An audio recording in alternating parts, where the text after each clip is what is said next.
అదేంటండి, కాశీలో అన్నిటి గురించి చెప్పారు, అన్నపూర్ణమ్మ గురించి తప్ప? నిజమే. మీకో ప్రశ్న.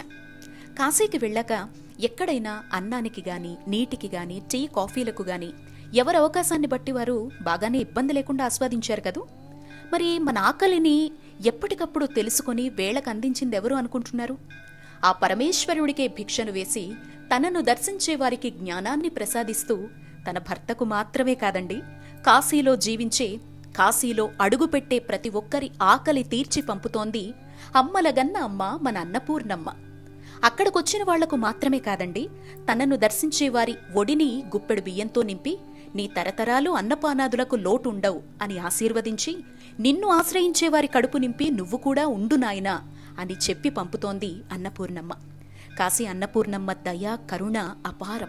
అక్కడ జీవించే సాధు ఆకలిని తీర్చేదమ్మే, పక్షులకు అన్నం పెట్టేది అమ్మే, గంగమ్మనే నమ్ముకున్న చేపపిల్ల ఆకలి తీర్చేది ఆ అమ్మనే. కనుక అపారమైన అనంతమైన ప్రేమను కురిపించి కాశీలో అన్నపానాదులకు లోటు లేకుండా కాపాడుకుంటున్న అమ్మ దర్శనాన్ని మాత్రం మర్చిపోకండి.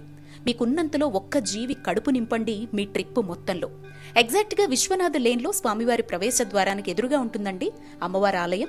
అందులోనే కుబేరుడు, సూర్యభగవానుల వారు, నైమిషారణ్యం తర్వాత సామూహిక సత్యదేవుని వ్రతాలు మొట్టమొదటిసారి జరిగినటువంటి సత్యనారాయణమూర్తి వారి మండపము, అలాగే మరికొన్ని ఉపాలయాలు, అమ్మవారి బంగారు రూపం కూడా అక్కడే ఉంటుంది.